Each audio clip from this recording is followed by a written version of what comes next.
Merci. Alors moi, je suis une nouvelle élue, alors j'ai peut-être pas tout compris à ce qu'il y avait dans ce document. Je m'attendais en fait à y trouver effectivement beaucoup plus d'indicateurs chiffrés et de priorisation. Et finalement, je suis en train de comprendre au fur et à mesure de ce qui n'est pas vraiment un débat, mais une succession de présentations de vos différentes délégations, quelles étaient finalement les priorités. Mais ça ne ressort pas du tout dans le document qui nous a été présenté. Je voudrais mentionner juste 3 petits points. Mais avant ça, faire un petit commentaire. J'ai été un peu frappée quand Sarah, au début de sa présentation, nous a parlé d'un outil de démocratie participative.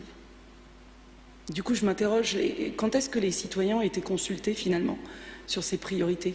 Ou est-ce que vous avez l'intention de faire une consultation a posteriori, comme vous aviez fait sur le logement social?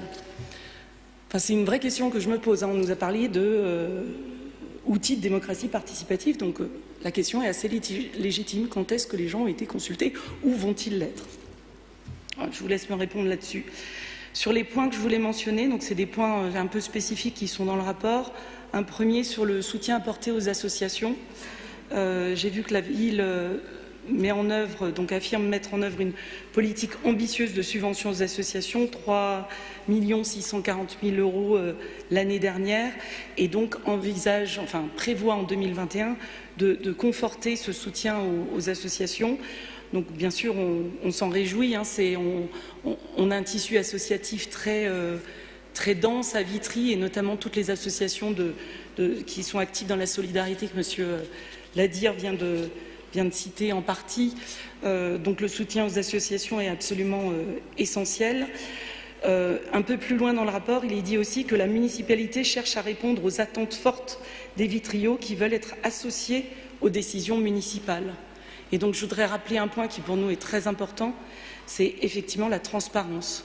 Donc quand on soutient les associations, il y a un besoin de transparence totale, d'avoir des règles claires, écrites, des critères transparents, connus de tous, qui soient disponibles sur le site de la ville et auxquels les responsables associatifs, divers et variés, en fonction des projets qu'ils portent, puissent se référer pour savoir en toute transparence quels sont les choix et sur quels critères reposent les choix de subvention des associations.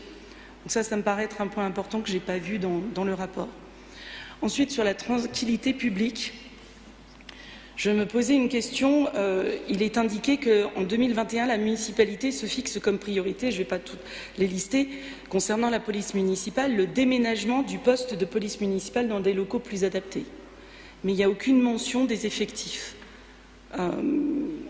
Alors c'est un sujet, la sécurité, qui est vraiment primordial, qui me semble être primordial à Vitry, même si la sécurité est avant tout une compétence de l'État. Qui à Vitry d'ailleurs au passage, j'imagine que ce n'est pas du tout l'objet puisque là on est sur uniquement des orientations de la ville, mais l'État devrait investir dans un commissariat digne de ce nom. Je pense qu'il ne faut pas louper aucune occasion de le rappeler, mais la municipalité a un rôle complémentaire avec la police municipale. Donc la sécurité publique, la prévention de la délinquance, la tranquillité des habitants devraient être des priorités absolues. Est-ce que c'est le cas?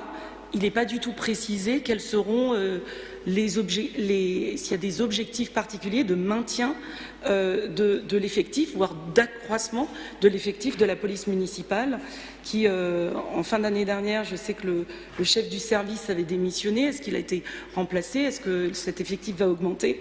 On était à 25 agents à la fin de l'année dernière, il me semble, hors ASVP. Est-ce que vous pouvez confirmer que ce niveau, au moins, sera maintenu? Et puis un dernier point sur la propreté. Alors la propreté, c'est juste un sujet, c'est ce qui remonte quand on parle au Vitriol, c'est un des sujets principaux. La ville est très très sale. La propreté, c'est vraiment un sujet qui devrait également être une priorité majeure. Or, dans le document qui nous a été présenté, il est écrit dans le projet de budget 2021, il est envisagé de renforcer les actions en direction de la propreté. Alors je trouve que le langage est un peu léger pour un sujet aussi important.